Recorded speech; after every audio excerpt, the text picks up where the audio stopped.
प्रश्न एक। एक अवतल दर्पण की फोकस दूरी 10 सेंटीमीटर है तो उसकी वक्रता त्रिज्या क्या होगी? A 5 centimetres, B 10 centimetres, C 15 centimetres, D 20 centimetres. Answer D. प्रश्न 2। प्रत्येक लेंस के दो वक्रता केंद्र होने के क्या कारण है? ए लेंस की दो वक्र सतह होती है, बी लेंस की एक सतह समतल और दूसरी सतह वक्र होती है, सी दोनों सतहें समतल होती है, डी इनमें से कोई नहीं। आंसर। प्रश्न 3। हजामत बनाने के लिए किस दर्पण का प्रयोग किया जाता है? ए अवतल दर्पण, बी उत्तल दर्पण, सी समतल दर्पण, डी सभी। आंसर। प्रश्न 4। वक्रता त्रिज्या एवं फोकस दूरी के बीच क्या संबंध है? A f2r, B r2f, C f equals r2, D r equals f2। Answer C. प्रश्न 5। दो वक्रीय पृष्ठों से घिरे ठोस माध्यम को क्या कहते हैं? ए गोलीय दर्पण, बी गोलीय लेंस, सी त्रिज्या, डी समतल दर्पण। Answer B. प्रश्न 6। लेंस की क्षमता क्या होती है? ए फोकस दूरी की दुगुनी, बी एफ फोकस दूरी की आधा, सी फोकस दूरी के व्युत्क्रम, डी इनमें से कोई नहीं। Answer C. प्रश्न 7। रोगियों की नाक कान गले आदि की जांच के लिए डॉक्टर किस दर्पण का प्रयोग करते हैं? ए समतल दर्पण, बी उत्तल दर्पण, सी अवतल दर्पण, डी सभी। Answer C. प्रश्न 8। सोलर कुकर में प्रयोग किया जाता है? ए अवतल दर्पण का, बी उत्तल दर्पण का, सी समतल दर्पण का, डी सभी का। आंसर। प्रश्न 9। उत्तल लेंस द्वारा काल्पनिक प्रतिबिंब बनता है जब बिंब ए अनंत पर रहता है, बी फोकस पर रहता है, सी त्रिज्या पर रहता है, डी फोकसांतर से कम दूरी पर रहता है। Answer D. प्रश्न 10। उत्तल लेंस में बना प्रतिबिंब होता है? ए वास्तविक और उल्टा, बी वास्तविक और सीधा, सी काल्पनिक और उल्टा, डी सीधा और बराबर। आंसर। प्रश्न 11। किस दर्पण की फोकस दूरी धनात्मक होती है? ए समतल दर्पण, बी गोलीय दर्पण, सी उत्तल दर्पण, डी इनमें से कोई नहीं।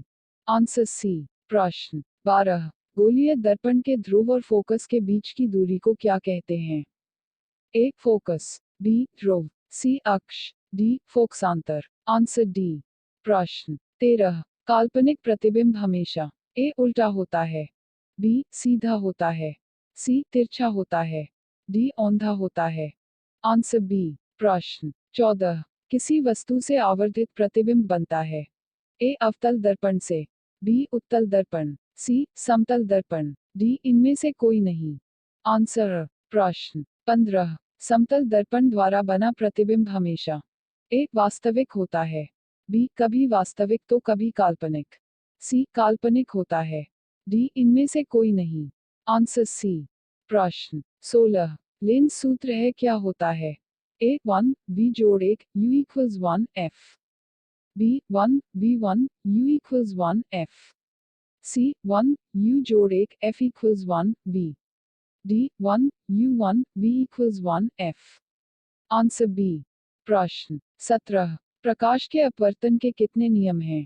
ए 2, बी 3, सी 4, डी 5। आंसर। प्रश्न 18। एक गोलीय दर्पण की वक्रता त्रिज्या 28 सेंटीमीटर है, इसकी फोकस दूरी होगी? A 56 centimetres, B 48 centimetres, C 28 centimetres, D 14 centimetres. Answer D. प्रश्न 19। एक गोलीय दर्पण की वक्रता त्रिज्या 50 सेंटीमीटर में इसकी फोकस दूरी होगी? ए 25 सेंटीमीटर्स, बी 100 सेंटीमीटर्स, सी 75 सेंटीमीटर्स, डी 50 सेंटीमीटर्स। आंसर। प्रश्न 20। एक गोलीय दर्पण की फोकस दूरी 100 सेंटीमीटर है तो उसकी वक्रता त्रिज्या क्या होगी? A 50 centimetres, B 100 centimetres, C 200 centimetres, D इनमें से कोई नहीं। Answer C. प्रश्न 21। 10 सेंटीमीटर फोकस दूरी वाले अवतल दर्पण के सामने 20 सेंटीमीटर की दूरी पर रखा बिंब का प्रतिबिंब कहाँ बनेगा? ए वक्रता केंद्र पर, बी फोकस पर, सी दर्पण के पीछे, डी दर्पण और फोकस के बीच। आंसर। प्रश्न 22। एक गोलीय दर्पण से 5 सेंटीमीटर की दूरी पर रखे बिंब का प्रतिबिंब दर्पण से 30 सेंटीमीटर की दूरी पर उसकी ओर बनता है जिस ओर बिंब है, तो आवर्धन क्या होगा?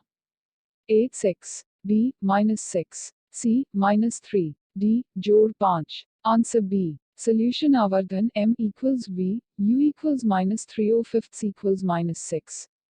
प्रश्न 23। प्रकाश तरंग का उदाहरण है।